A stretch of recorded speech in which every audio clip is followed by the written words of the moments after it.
दोस्तों आज का लेक्चर हमारा डिसीजन स्ट्रक्चर पे है। डिसीजन स्ट्रक्चर की जो टाइप हम आज पढ़ेंगे वो है कंडीशनल ऑपरेटर। कंडीशनल ऑपरेटर को समझने से पहले मैं आपको पहले इस एग्जांपल के बारे में बताना चाहता हूँ। यह सिंपल इफ एल्स है। इसमें देखें हुआ ये है कि आपने एक मैसेज का वेरिएबल रखा हुआ है और आपने इफ कंडीशन लगाई हुई है। कंडीशन लगाई है, अगर इफ कंडीशन ट्रू होती है तो मैसेज में यह डाटा सेव हो जाएगा। अगर इफ कंडीशन फॉल्स होती है तब मैसेज में ये वाला डाटा सेव होगा। तो अब ये मैसेज में क्या सेव होगा, 2 इज़ लेस देन 4, क्योंकि ये वाली कंडीशन ट्रू होगी। अगर आप जानना चाहते हैं तो आप बेशक इसको मैं कंट्रोल F5 करूंगा तो मुझे पता चल जाएगा कि मैसेज के अंदर क्या सेव है। लिखा हुआ है 2 इज़ लेस देन 4। देखिए जो कंडीशनल ऑपरेटर है वो वर्क सेम करता है इफ एल्स की तरह। फ़र्क सिर्फ इतना है कि आपने कंडीशनल ऑपरेटर तब यूज़ करना है कि जब आप इफ एल्स में सिर्फ एक लाइन लिखते हो। अभी आप देखें ना कि इफ का ब्लॉक में हमने एक लाइन लिखी हुई है कोड की और एल्स में भी एक लाइन लिखी हुई है कोड की। अब ये वाला काम कंडीशनल ऑपरेटर बहुत शॉर्ट कर देता है, वो मैं आपको करके दिखाता हूँ। मैं ज़रा इसको यहाँ से ख़त्म करता हूँ, ठीक है। और मैं इधर लिखता हूँ स्ट्रिंग मैसेज इक्वल टू, ठीक है। अब देखिए होगा ये आपने गौर से देखना है मैसेज के अंदर क्या आएगा। मैं इधर कंडीशन लगाता हूँ इफ़ 2 इज़ लेस देन 4, ठीक है। देन ये है हमारा कंडीशनल ऑपरेटर, ये जो क्वेश्चन मार्क है। देन आप सेव कर दो 2 इज लेस देन 4 एल्स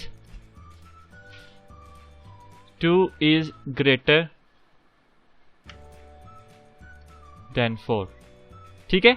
देखिए काम वही हुआ है इधर जो कि हमने इफ एल्स में किया था। इफ एल्स पे भी हमने एक कंडीशन लगाई थी, अगर वह कंडीशन सेटिस्फाई होती है तो ये डाटा मैसेज में सेव कर देते हैं।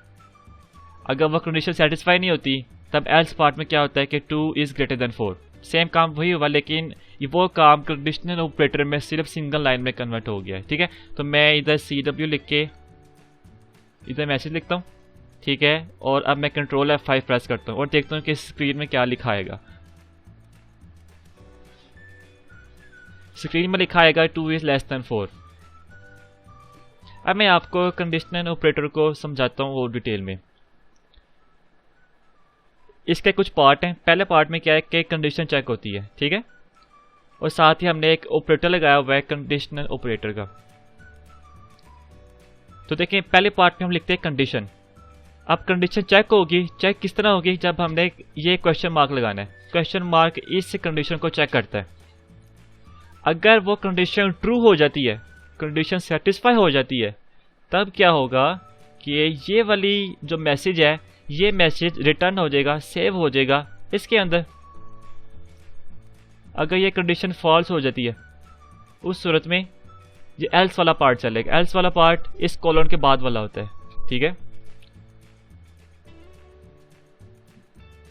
अब मैं इस कंडीशन को फॉल्स करता हूँ। वो करने के लिए मैं ये करूँगा कि ये जो इधर लेस देन का साइन है इधर मैं ग्रेटर देन का साइन कर दूंगा, ठीक है। और देखता हूँ कि क्या मेरी कंडीशन सेटिस्फाई होती है या नहीं, ठीक है। आपको पता है कि 2 इज़ ग्रेटर देन 4 ये पॉसिबल नहीं है, तो कौन सा पार्ट चलेगा, ये वाला कोड, ये वाला डाटा सेव हो जाएगा इसके अंदर। कंट्रोल F5 और लिखा आएगा 2 इज़ ग्रेटर देन 4। तो मुझे उम्मीद है कि आपको इस लेक्चर के अंदर कंडीशनल ऑपरेटर की समझ आई है और आपको ये भी समझ आई है कि आपको कंडीशनल ऑपरेटर कब यूज़ करना चाहिए। आपको बेसिकली कंडीशनल ऑपरेटर तब यूज़ करना है कि जब आप इफ एल्स के अंदर सिर्फ सिंगल लाइन का कोड लिखते हो, ठीक है। तो जब भी आपने सिंगल लाइन का कोड लिखना है तब आप कंडीशनल ऑपरेटर यूज़ कर सकते हो। इससे आपकी डेवलपमेंट के अंदर जो नंबर ऑफ लाइन्स होती हैं वो सेव हो जाती हैं। तो वीडियो को क्लोज करने से पहले मैं आपको कहूँगा कि आप हमारा यूट्यूब का चैनल सब्सक्राइब करें और इस वीडियो को मैक्सिमम शेयर करें।